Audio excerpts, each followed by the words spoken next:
Because I work with so many different people in coaching, I often find a big disconnect between intentions and behavior. I find a lot of people who have bad behavior. Now, what's bad, what's good? I mean, it's all relative.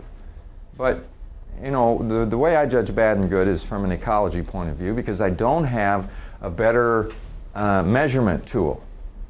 And when I say ecology, for instance, if you have somebody, let's say, for instance, anybody have a child that's grown up and moved out of the house?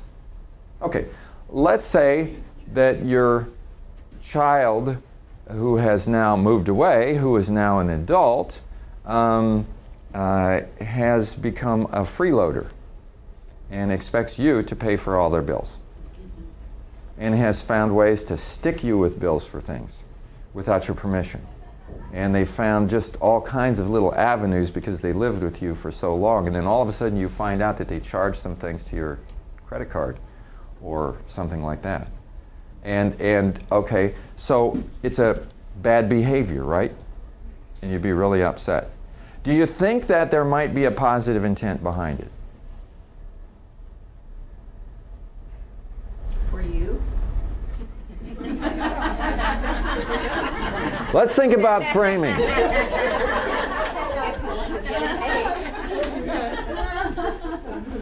So here's this 30-year-old child. Here's this 30-year-old child who is really having problems and really, really stressed out.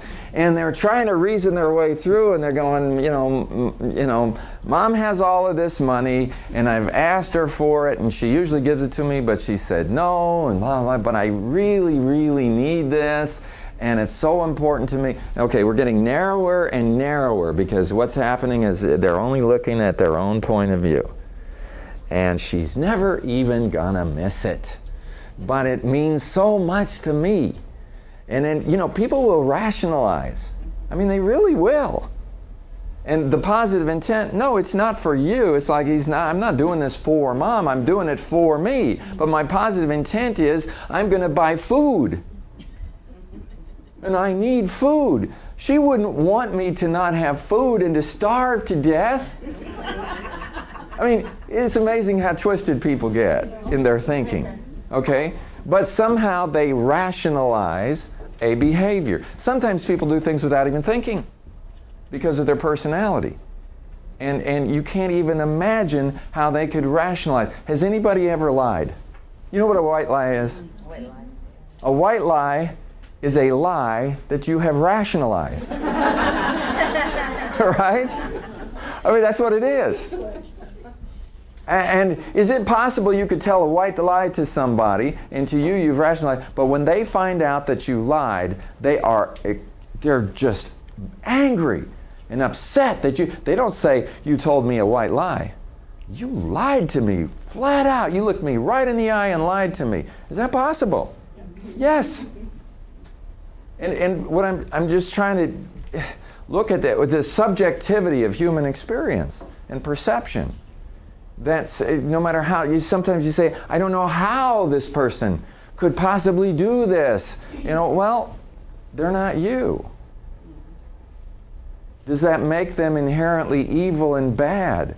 You know, all I know is I have told white lies before. I don't even use white lie. I just, well, it's a little bit of an exaggeration. But come on. Come on.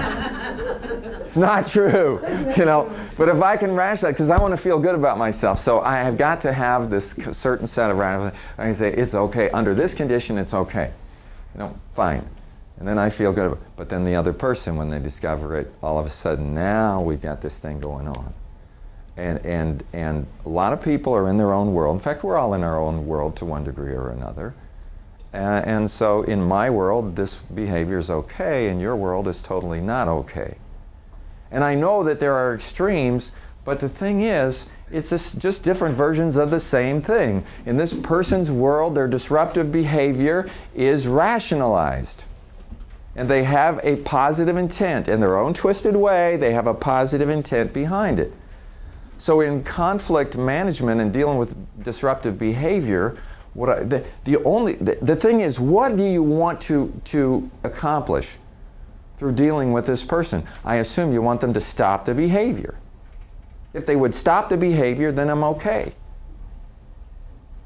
But one thing that will start to happen is if you can't separate the behavior from the person, and you lose your respect for the person, and then every time you see the behavior, you lose your respect more and more and more, where now it's the person. Then we have to look at, they're evil, they're a terrible person, blah, blah. Pretty soon, you don't want to just get rid of the behavior, you want to get rid of the person.